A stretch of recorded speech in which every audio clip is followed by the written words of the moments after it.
So not let me, just limited to U.S. you know, Yeah. Bill, we hear the term the deep state tossed around a lot. What is the most precise definition of the deep state that you could give me? Well, I would just say it's the non-elected bureaucrats in place running all the agencies of the government and everybody they're affiliated and associated with and making contracts with. That's and they know, because I've heard them say this on television in unguarded moments, that they're more powerful and important than the president because presidents come and go, and the people who work They at the stick around CIA and the FBI and the NSA are there for 30 years or more. Yeah. or more, right? Some 40. I think some have been there for Yeah, like 40, 49 years. Wasn't that Senator Byrd from West Virginia? Wasn't he there? He died in place at the age of 93 or something like that. yeah. So, well, how does the and so they tried to plant evidence on you. They tried to frame you because you were telling the truth about their unconstitutional and criminal behavior. What are some of the other ways that the deep state, the permanent bureaucrats that work in our intelligence agencies, what are some of the ways they control people? Well, let's take some foreigners in case of point, uh, and I'll do some people inside the U.S. But for princes in the Arab countries, if they go on the web and look at pornography, that's a no-no in their country, and that gives them leverage against them. But also, for example, Elliot Spitzer, who was going after the bankers for defrauding people after the 2008 financial crisis, because they defrauded. They had fraudulent solicitations for these packaged mortgage deals, Right. and so they fraudulently solicited people to buy them, Right. and other banks to invest in them, and people lost their 401ks and so on in this.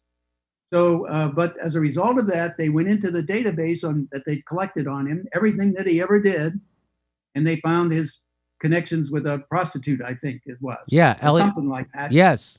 And then they got rid of him, and so that protected their bankers, right? And so then some of the people who got out of working for the government and put up a cybersecurity consulting firm and solicited $1 million a month for their consulting, and everybody poo-pooed that. Nobody's worth $1 million, so they reduced it to $600,000 a month. And they got customers. Now, who were their first customers? The bankers on Wall Street. So hey, does this look fishy or smelly or what? It really does.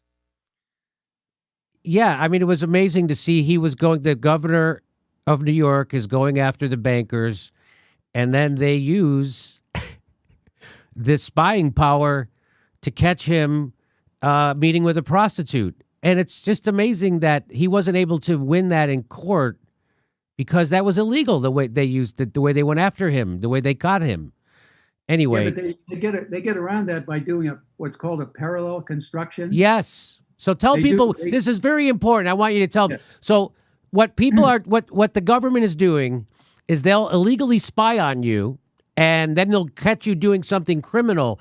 But they know the way they caught you was criminal and unconstitutional. They still take that information, they still send it to the police, and the police then still prosecute you. But go ahead, but they have to do what?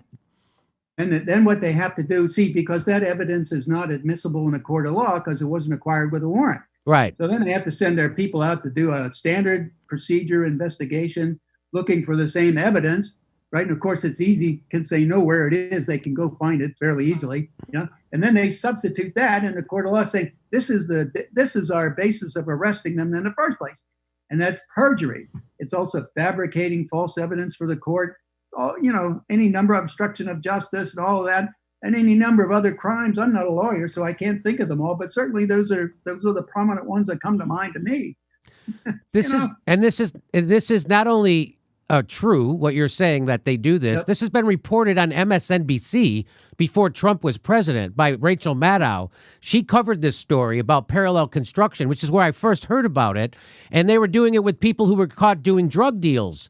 And so they would call the local police and say, hey, we got these guys are going to do a drug deal tomorrow at midnight. Here it is. Go find out the evidence yourself. Go find it another way. But here's what's happening. And that's illegal.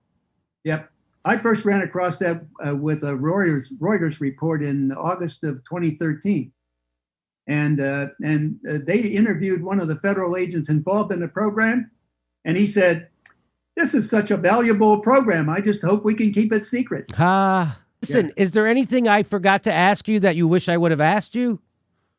Well, I mean, this is the extension of it, as what I alluded to earlier, is that for us, I mean, we're trying to actively, my wife and I are trying to actively work against the government to find out what they're doing in terms of directed energy weapons and things of that nature, how they're using them and testing them on just general people in the population.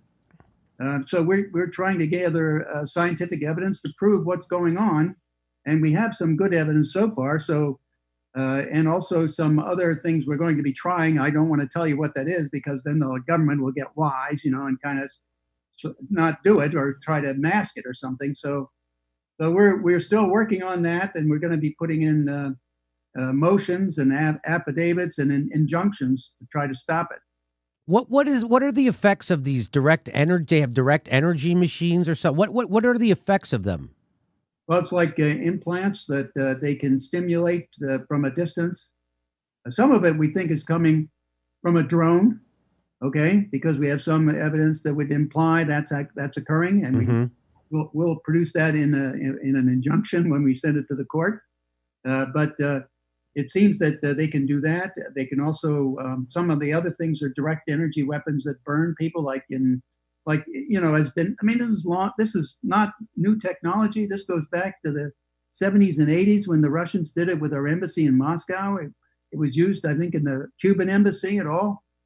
So it's nothing new. I mean, this is simply the older technology that they're working on much more sophisticated stuff now, and it's like even using brain computer interfaces and how that can happen and how you can reverse that to have the computer feed the brain as opposed to the brain feed the computer. So those kinds of things are being developed now too, and I think there's over 100 patents in terms of different energy type weapons and chip type technology, things of that nature. So I mean, this has not been really investigated by anybody to any great degree or extent at all, and it should be, because you cannot trust these people. That down through we've got the historical record of what governments have done with the technologies as they were developing them. They were using them on people unwittingly. People didn't know it was happening. And they were testing them just in the public domain, and nobody would know what was happening to them. Where can I go read about that? I can send you some links, and maybe you could post them. Yeah. That would lay out the kinds of things down through history, not just the criminal activity they did, like Amadeus, Pegasus, and Watchtower, the programs where CIA used to import cocaine into this and sell it on the streets of the country to get money to buy guns for the Contras or do any other black programs. And you might want to look at this one. This is that global brain chip and misogynist. It's a book by Dr. Hildegard Staniger. Wow. Okay. Global brain chip. This would be a start. And we've got some other articles that I can send you the links, Jimmy, and you could look at them, because it shows what our government as well as other governments have done down through history. Yeah. To test the technologies on their own people. Yeah, please send me those links. I would love to. Yeah, I know if people knew what their government was actually doing, they would go nuts. Yeah, that's right. But again, sometimes when you tell them what they're doing, they don't. Like, hey, they're spying on you. You live in a surveillance state. People are like, oh, whatever. Yeah, I know. It's just so weird. So weird. Yeah, but some of these other things are quite a bit nastier than just spying.